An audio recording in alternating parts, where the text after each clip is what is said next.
2024 সালের জুলাই অভ্যুত্থানের পর থেকে ভারতের দৃষ্টিভঙ্গি এবং কূটনীতিক আচরণ বাংলাদেশের প্রতি ভিন্ন খাতে প্রবাহিত হচ্ছে, ভিন্ন ধারায় প্রবাহিত হচ্ছে।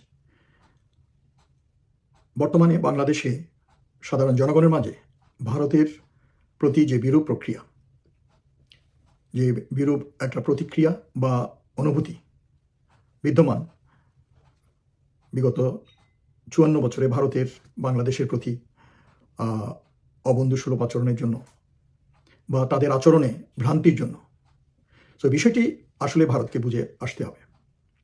তাদের পররাষ্ট্রনীতি কী হওয়া উচিত, তাদের যে বর্তমান নীতি আছে, যে নীতিতে তারা বিগত দিনগুলোতে বাংলাদেশের সাথে আচরণ করে আসছিল, সেই নীতি যে পরিবর্তন আনা দরকার, পুনর্মূল্যায়ন করা দরকার, সে বিষয়ে আমরা আলোচনা করবো আজকে। অর্থাৎ বাংলাদেশকে ঘিরে ভারতের ভবিষ্যৎ পররাষ্ট্রনীতি কেমন হওয়া উচিত। 2024 সালের জুলাই আগস্টের গণঅভ্যুত্থানের পর বাংলাদেশের রাজনৈতিক রূপান্তর দক্ষিণ এশিয়ার কৌশলগত বাস্তবতাকে মৌলিকভাবে বদলে দিয়েছে।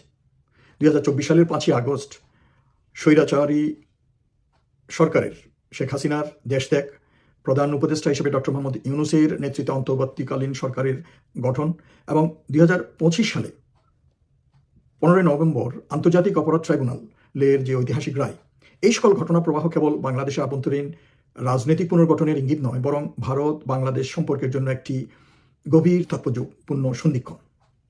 এই পরিবর্তিত বাস্তবতায় ভারতের ভূমিকা, অবস্থান ও নীতিগত সিদ্ধান্ত শুধু দ্বিপাক্ষিক সম্পর্ককেই প্রভাবিত করবে না, বরং সমগ্র দক্ষিণ এশিয়ার রাজনৈতিক নৈতিকতা ও আঞ্চলিক স্থিতিশীলতার মানদণ্ড নির্ধারণ করবে। বাংলাদেশ ভারতের জন্য শুধুমাত্র আরেকটি প্রতিবেশী রাষ্ট্র নয়, এটি ভারতের সঙ্গে দীর্ঘতম স্থল সীমান্ত ভাগ করে, গভীর ঐতিহাসিক, সাংস্কৃতিক ও ভাষাগত সংযোগ বহন করে এবং নিরাপত্তা ও ভূরাজনৈতিক স্বার্থে ঘনিষ্ঠভাবে জড়িত। ফলে বাংলাদেশের যেরকম ভারতের দরকার আছে, ভারতেরও বাংলাদেশের দরকার আছে।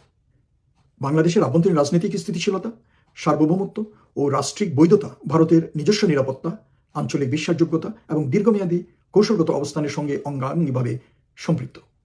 এই প্রেক্ষাপটে ভারতের প্রতিক্রিয়া মূল্যায়িত হবে কৌশলগত সুবিধা বা স্বল্পমেয়াদী লাভের নিরিখে নয়, বরং সার্বভৌমত্বের প্রতি শ্রদ্ধা, আইনের শাসন এবং প্রতিবেশী হিসাবে দায়িত্বশীল আচরণের আলোকে। শাসন নির্ভর স্থিতিশীলতা বনাম রাষ্ট্রকেন্দ্রিক বাস্তবতা গত 1 দশকের বেশি সময় ধরে ভারতের বাংলাদেশ নীতি মূলত শাসন নির্ভর স্থিতিশীলতার ধারার উপর দাঁড়িয়েছিল। এর ফলে সন্ত্রাস বিরোধী সহযোগিতা, ট্রানজিট সুবিধা ও আঞ্চলিক সংযোগের মতো কিছু স্বল্পমেয়াদী লাভ অর্জিত হয়েছে ঠিকই, তবে এই নীতির একটি মৌলিক দুর্বলতা ছিল, জনসমর্থন ও রাজনৈতিক বৈধতার গুরুত্বকে যথাযথভাবে বিবেচনায় নেওয়া হয়নি। 2024 সালের আগস্টের ঘটনাবলী এই সীমাবদ্ধতাকে নগ্নভাবে, খোলাখুলিভাবে উন্মোচন করে দিয়েছে। ছাত্র নাগরিক সমাজের নেতৃত্বে ব্যাপক গণ অভ্যুত্থান, রাজনৈতিক কর্তৃত্বের আকস্মিক পতন এবং রাষ্ট্রীয় প্রতিষ্ঠানগুলোর ভূমিকা স্পষ্টভাবে দেখিয়ে দেয় যে স্থিতিশীলতার প্রকৃত ভিত্তি বাহ্যিক সমর্থন নয়, বরং জনসমর্থনের উপর এবং জনগণের আস্থার উপর নির্ভর করে। ব্যক্তি নির্ভর পররাষ্ট্রনীতি তাই কৌশলগত ভুলের ঝুঁকি বহন করে এবং দীর্ঘমেয়াদী আস্থাহীনতা সৃষ্টি করে। ভবিষ্যতে ভারতের বাংলাদেশ নীতি হবে রাষ্ট্রকেন্দ্রিক ও প্রতিষ্ঠান নির্ভর, ব্যক্তিকেন্দ্রিক নয়, কোনো নেতা কেন্দ্রিক নয়, কোনো দল কেন্দ্রিক নয়, যেখানে জনগণের বৈধতা ও সাংবিধানিক প্রক্রিয়াই হবে সম্পর্কের মূল ভিত্তি। আইসিটি রায়, জবাবদিহিতা ও ন্যায় বিচারের প্রশ্নে শেখ হাসিনা ও তার সহযোগীদের বিরুদ্ধে মানবতা বিরোধী অপরাধের অভিযোগে আন্তর্জাতিক অপরাধ ট্রাইব্যুনালের রায় দক্ষিণ এশিয়ার রাজনীতি একটি নতুন মানদণ্ড স্থাপন করেছে। অতীতে এই অঞ্চলে ভূরাজনৈতিক সমঝোতা ও কৌশলগত হিসাব নিকাশের কারণে বিচার প্রক্রিয়া বিলম্বিত বা ভেস্তে গেছে, অথবা বিচার অবহেলিত হয়েছে। সেই বাস্তবতার বিপরীতে বাংলাদেশ সমসাময়িক জবাবদিহিতার পথ বেছে নিয়েছে, যা রাজনৈতিকভাবে সাহসী, নৈতিকভাবে তাৎপর্যপূর্ণ। ভারতের জন্য এটি একটি স্পষ্ট পরীক্ষা। ন্যায় বিচারকে সমর্থন করা কোনো শত্রুতামূলক আচরণ নয়, বরং বিচার প্রক্রিয়ায় প্রত্যক্ষ বা পরোক্ষভাবে বাধা সৃষ্টি করা ভারতের নিজস্ব গণতান্ত্রিক মূল্যবোধ ও আইনের শাসনের প্রতি ঘোষিত অঙ্গীকারকে প্রশ্নবিদ্ধ করবে মাত্র। গণহত্যা ও মানবতা বিরোধী অপরাধে অভিযুক্ত ব্যক্তিদের আশ্রয় দেওয়া শুধু বাংলাদেশের জনগণের আস্থা নষ্ট করবে না, বরং আন্তর্জাতিক পরিসরেও ভারতের নৈতিক অবস্থান দুর্বল করে তুলবে। সার্বভৌমত্ব দ্বিপাক্ষিক সম্পর্কের মূল ভিত্তি। ভারত বাংলাদেশ সম্পর্কের স্থায়িত্বের কেন্দ্রে রয়েছে একটি মৌলিক নীতি, সার্বভৌমত্ব আপোষহীন। বাংলাদেশের বিচারক সংস্কার বিচারিক সংস্কার, জুডিশিয়ারি রিফর্মস, রাজনৈতিক পুনর্গঠন ও প্রশাসনিক সিদ্ধান্ত সম্পূর্ণরূপে দেশটির আভ্যন্তরীণ বিষয়, যা তার ইতিহাস ও জনগণের ইচ্ছা দ্বারা নির্ধারিত। এ বিষয়ে যে কোনো বাহ্যিক হস্তক্ষেপ বাস্তব বা ধারণাগত দ্বিপাক্ষিক আস্থাকে গুরুতরভাবে ক্ষতিগ্রস্ত করবে। ব্যক্তির প্রতি আনুগত্য ভিত্তিক কূটনীতি স্বল্পস্থায়ী হয়, ভঙ্গুর হয়। রাষ্ট্র টিকে থাকে, ব্যক্তি ইতিহাসে মিলিয়ে যায়। ভারতের দীর্ঘমেয়াদী স্বার্থ নিহিত রয়েছে বাংলাদেশের রাষ্ট্রীয় বৈধতা, প্রাতিষ্ঠানিক শক্তি ও জনগণের আকাঙ্ক্ষার সঙ্গে সংহত হওয়ায়। পলাতক অপরাধী ও দ্বিপাক্ষিক দায়বদ্ধতা ভারতের বাংলাদেশ নীতি পুনর্মূল্যায়ন ক্ষেত্রে একটি সংবেদনশীল কিন্তু অনিবার্য বিষয় হল বাংলাদেশের অভিযুক্ত অপরাধীদের ভারতে আশ্রয় দেওয়া। অতীতে ভারত ও বাংলাদেশ সীমান্তবর্তী সন্ত্রাস ও সংগঠিত অপরাধ দমনে পারস্পরিক সহযোগিতার নজির স্থাপন করেছে। সেই সহযোগিতার নৈতিক ভিত্তি ছিল পারস্পরিকতা ও বিশ্বাস।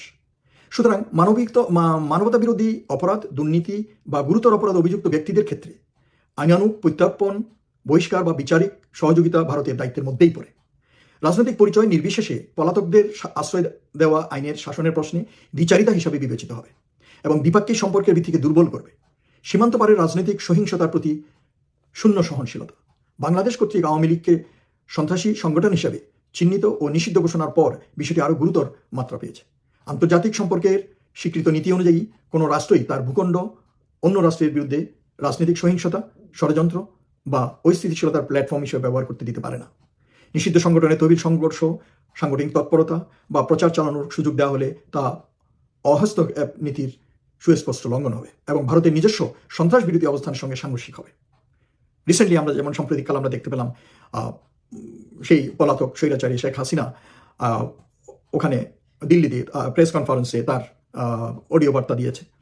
তারপর তার দলের নেতাকর্মীরা ওখানে সংবাদ সম্মেলন করেছে। এগুলো আসলে ভারতের ওদেরকে প্রশ্রয় দেওয়া উচিত নয় যদি বাংলাদেশের সাথে সম্পর্কের উন্নয়ন তারা চায়। ভারতের প্রকৃত স্বার্থ বাংলাদেশের অভ্যন্তরে অস্থিতিশীলতা রপ্তানি নয়, বরং ন্যায় বিচার ভিত্তিক ও টেকসই স্থিতিশীলতা নিশ্চিত করা। সামরিক বাহিনী, রাষ্ট্রচিন্তা ও বিভ্রান্তিকর বয়ান 2024 সালের 5 থেকে 8 আগস্টের ঘটনাবলী ঘিরে বাংলাদেশের সামরিক বাহিনীর ভূমিকা নিয়ে অনেক স্তরবিহীন ও আবেগনির্ভর আলোচনা হয়েছে। এসব আলোচনায় রাষ্ট্র পরিচালনার কৌশলগত, অপারেশনাল ও গ্র্যান্ড স্ট্র্যাটেজিক বাস্তবতা প্রায় উপেক্ষিত থেকেছে। ভারতের উচিত এসব জল্পনা কল্পনা থেকে দূরে থাকা এবং বাংলাদেশের আভ্যন্তরীণ প্রাতিষ্ঠানিক ভারসাম্যকে সম্মান করা। বাংলাদেশের সামরিক বাহিনী সাংবিধানিক দায়িত্ব পালনের মাধ্যমে সার্বভৌমত্ব রক্ষা ও বেসামরিক রূপান্তর নিশ্চিত করেছে। একটি পেশাদার, নিরপেক্ষ ও আত্মবিশ্বাসী বাংলাদেশ সেনাবাহিনী কেবল দেশের জন্য নয়, সমগ্র অঞ্চলের জন্যই স্থিতিশীলতার ভিত্তি। ইতিহাসের শিক্ষা ও সীমিত বিকল্প দক্ষিণ এশিয়ার ইতিহাসে ন্যায় বিচার বিসর্জনের বহু উদাহরণ রয়েছে। 1971 সালের যুদ্ধাপরাধীদের বিচার ব্যর্থ হওয়ার ক্ষত আজও বাংলাদেশের জাতীয় স্মৃতিতে জীবিত। বর্তমান বিচার প্রক্রিয়া সেই ঐতিহাসিক ব্যর্থতা সংশোধনের একটি প্রয়াস। ভারতের সামনে এখন দুটি স্পষ্ট পথ খোলা: নীতিনিষ্ঠ অবস্থান নিয়ে আইনের শাসন ও জবাবদিহিতাকে সমর্থন করা, অথবা স্বল্পমেয়াদী কৌশলগত সুবিধার জন্য দীর্ঘমেয়াদী আস্থা বিসর্জন দেওয়া।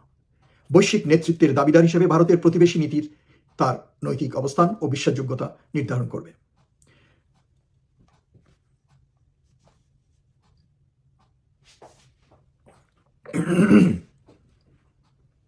ভবিষ্যৎমুখী প্রতিবেশী নীতি ভারতের বাংলাদেশ নীতি একটি পরিণত টেকসই ভিত্তির উপর দাঁড় করানো উচিত।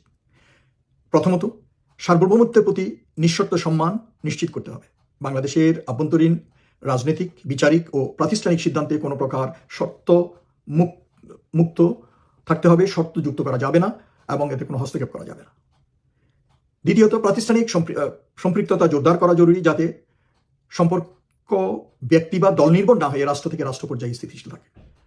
তৃতীয়ত, আইনানুগ বিচারিক সহযোগিতার মাধ্যমে পলাতক অপরাধী ও অভিযুক্তদের বিষয়ে দ্বৈত মানদণ্ড পরিহার করে, দ্বিচারিতা পরিহার করে আইনের শাসনকে সমর্থন করতে হবে এবং যা চুক্তি আছে ওই চুক্তিকে সম্মান করে তা পালন করতে হবে, সে অনুযায়ী কাজ করতে হবে।